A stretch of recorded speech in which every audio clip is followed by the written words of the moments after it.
الله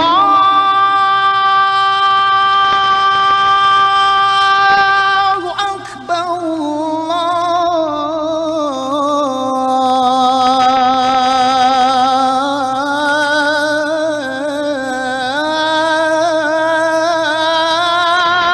الله أكبر.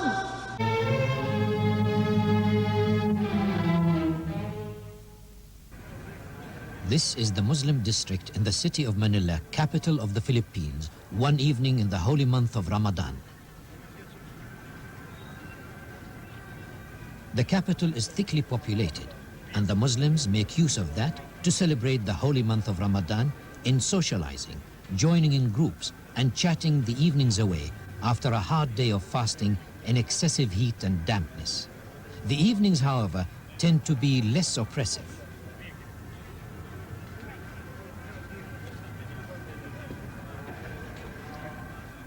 There are a good numbers of Muslims in Manila, but most of them live in the islands of the Mindanao.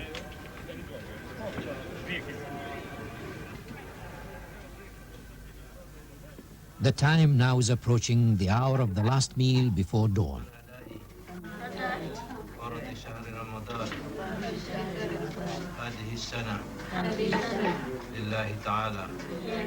Abdul Qadir Luqman, the head of his family, works as a translator in the Department of Islamic Affairs in the Foreign Office of the Philippines. He has 5 sons and 5 daughters, and they have all been observing the holy month of Ramadan, except the youngest 2, who have not yet reached the age of fasting.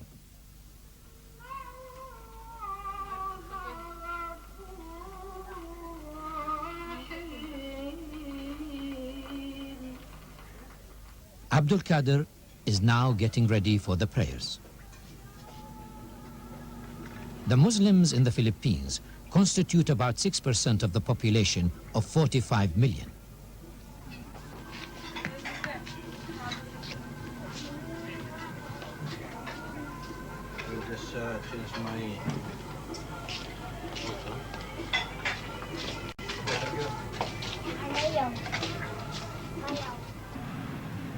This is Manila, the capital, on a sunny morning of a Ramadan day. This popular marketplace in Manila is provided with huge umbrellas to protect shoppers from the heat of the sun and the rains. It was the Spaniards who founded Manila in the year 1571, during their colonization of the Philippines. But most of the old city was destroyed during the Second World War. After the war, the Americans constructed the modern commercial city to the north of the river known as Bisque. Manila is virtually one of the most crowded cities in the world. The increase in population produces an adverse effect on the economic development of the country in spite of the rich and varied resources and the industriousness of the people.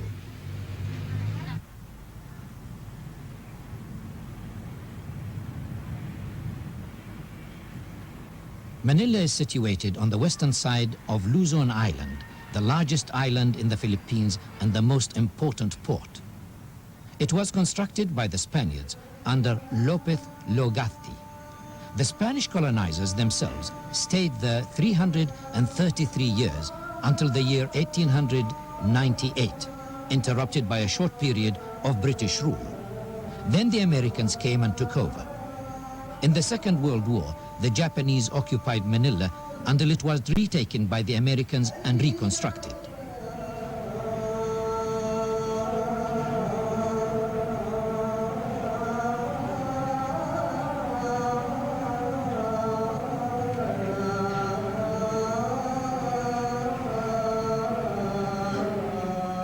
Here, to the left of the picture, you can see the main mosque of the city. It is the Kopio Mosque, one of the main places for the Friday prayers.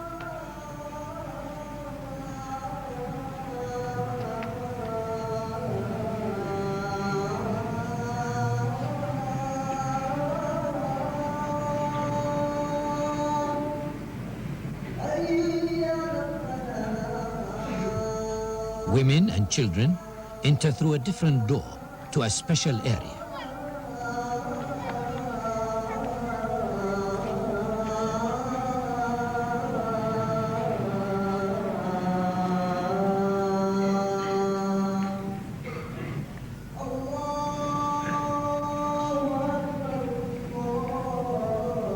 The official language in the Philippines is called Filipino and is used along with English in education.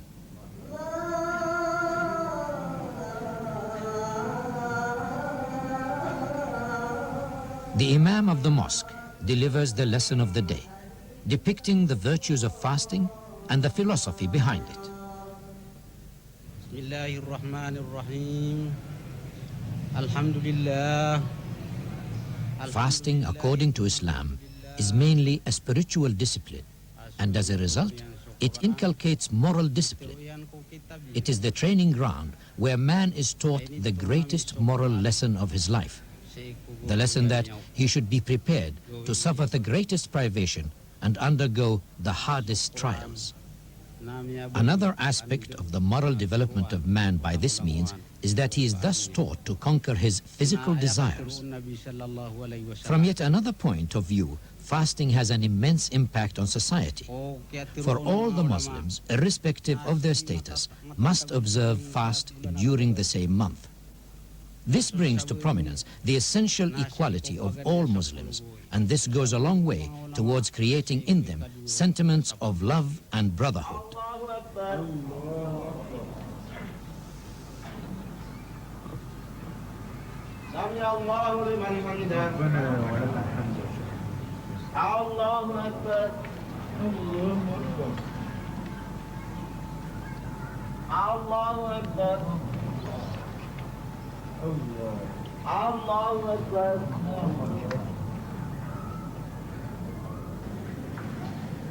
In a different corner in the mosque, we see women praying.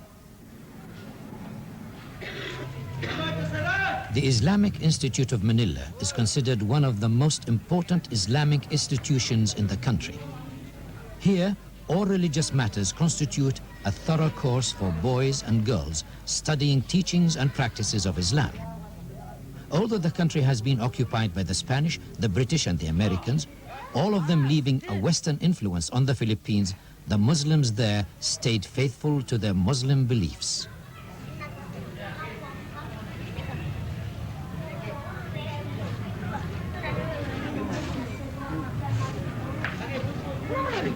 Din! Siman! Dur! Fars and Rahid! Fars and Rahid! Fars and Rahid!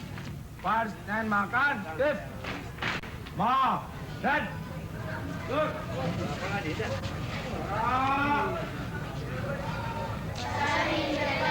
Allahu Akbar!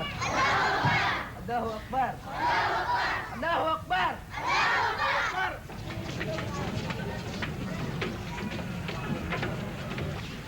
ربنا زدنا علما نافعا وارزقنا فهما واسعا برحمتك يا ارحم الراحمين. ربنا زدنا علما نافعا وارزقنا فهما واسعا برحمتك يا ارحم الراحمين. ربنا آتنا في الدنيا حسنة وفي الآخرة حسنة وقنا عذاب النار.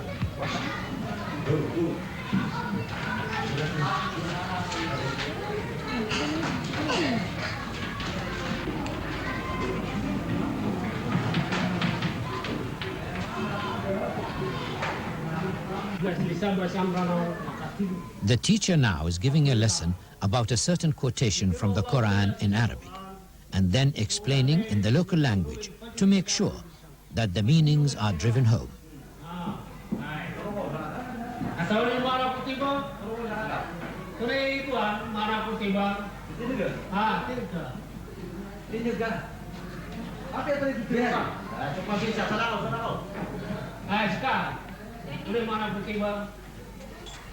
This beautiful inscription shows the craftsmanship of the Muslim Philippine artisan in woodwork and brasswork, all decorated in lovely Muslim patterns, adding to the treasures of Islamic art.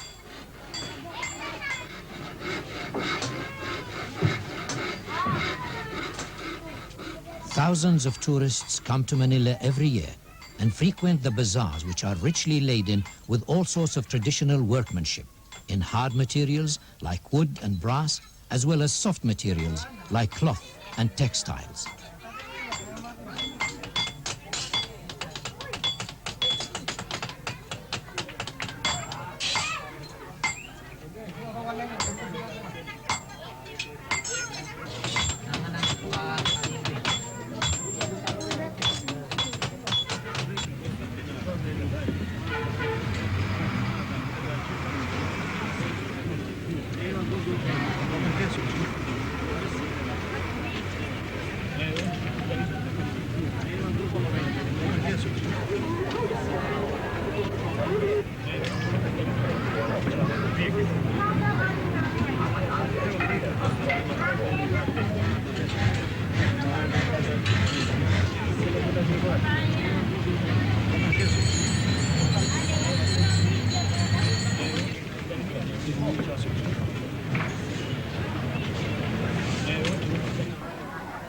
A leather belt with a piece of wood is attached to the bottom of the boot in a game called Siba, seen here being played expertly by a group of Muslim boys.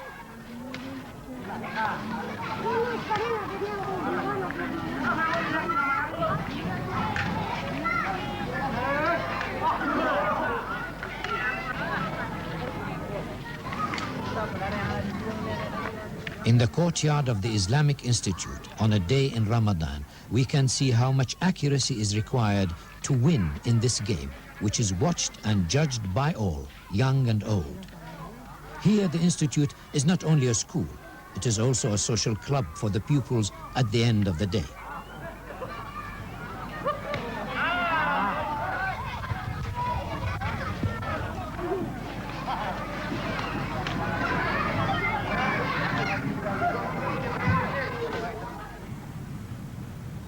At sunset in Manila, the scenery takes on a spectacular aspect.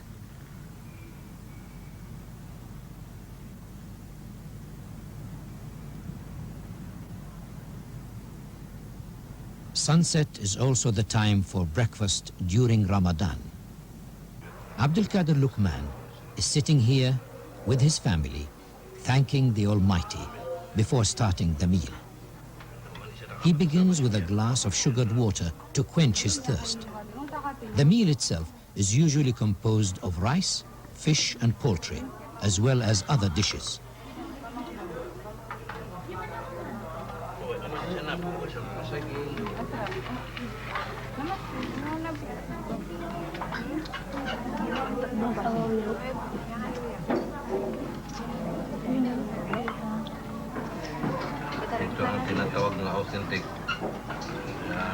While the family is having breakfast inside, a free meal is offered to the poor in front of the mosque.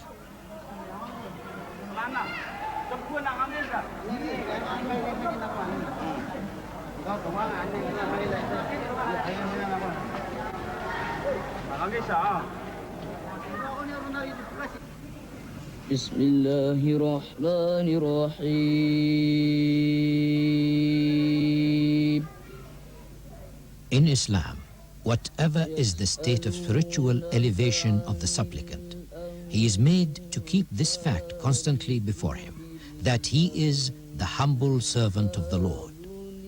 That is the reason why most of the prayers in Islam open with an invocation of the divine being.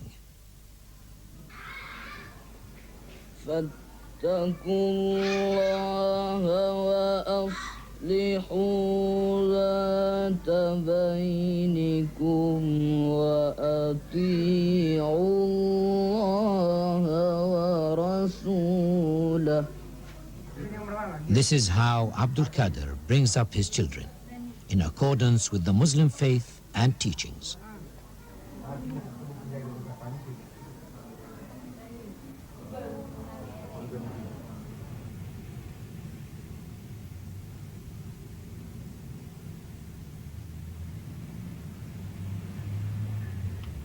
A short while after this film was made, this pious man, Abdul Qadir, died while on pilgrimage to Mecca. He remained loyal to the faith always, and his heartfelt wish was granted to be buried in the vicinity of the old mosque at Mecca. May God bless his soul.